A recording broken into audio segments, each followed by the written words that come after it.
Hi friends, இன்றைக்கி நம்ம வீடியோவில் ஒரு அரசு நிரந்தர வேலைவாய்ப்பு பற்றி பார்க்க போகிறோம்.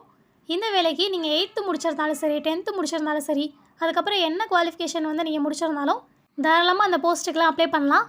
சம்பளம் ஒவ்வொரு போஸ்ட்டுக்குமே வேரி ஆகும். மேக்ஸிமமாக 50,000 வரைக்கும் சேலரி இருக்குன்னு சொல்லியிருக்காங்க. ஸ்டார்டிங் சேலரியே முக்கியமாக எந்த ஒரு ஃபீஸோ எக்ஸாமோ எதுவுமே கிடையாது. நீங்கள் ஆஃப்லைனில் தான் அப்ளிகேஷன் அனுப்பணும். அந்த அப்ளிகேஷன் அனுப்புனதுக்கப்புறம் அவங்களே ஷார்ட் லிஸ்ட் பண்ணி இன்டர்வியூ கூப்பிடுவாங்க.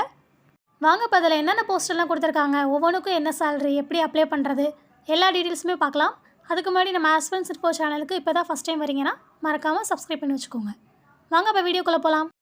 ஓகே, இந்து சமய அறநிலைத்துறை அருள்மிகு கபாலீஸ்வரர் திருக்கோயில் அங்கேருந்து இந்த நோட்டிஃபிகேஷன் ரிலீஸ் ஆகிருக்கு. என்னென்ன போஸ்ட் கொடுத்துருக்காங்கன்னு பாருங்கள்.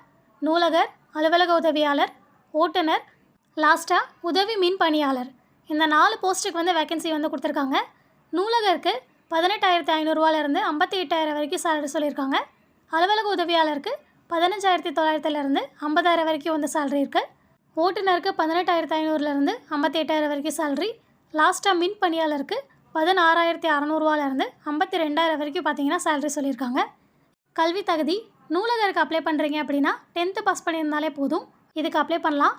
அடுத்து நூலக உதவியாளர் அப்புறம் ஓட்டுநர் ரெண்டுக்குமே 8th பாஸ் பண்ணியிருந்தீங்கனாலே போதும். அப்படி இல்லைனா 8th ஈக்குவலான ஏதாவது படிப்பு படிச்சிருந்தீங்க அப்படின்னா அவங்களும் அப்ளை பண்ணலாம்.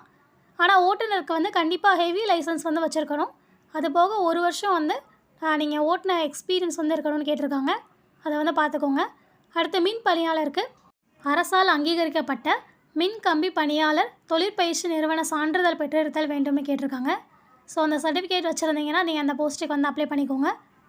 இதுக்கு ஏஜ் லிமிட் பார்த்தீங்க அப்படின்னா மினிமமாக 18 வயசு கம்ப்ளீட் ஆகிருக்கணும்.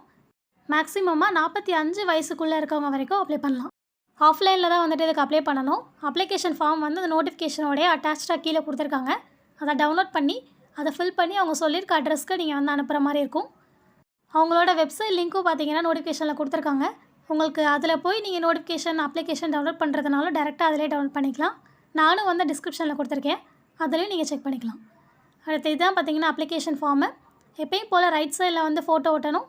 அதுக்கப்புறம் உங்கள் பேர், தந்தை பெயர், விண்ணப்பிக்கும் பதவியோட பேர், அப்புறம் நீங்கள் உங்களோட அட்ரஸ்ஸு, அப்புறம் தொடர்புக்கான உங்கள் மொபைல் நம்பர், உங்கள் டேட் ஆஃப் பர்த்து, கல்வி தகுதி இதெல்லாமே தான் கேட்டிருப்பாங்க.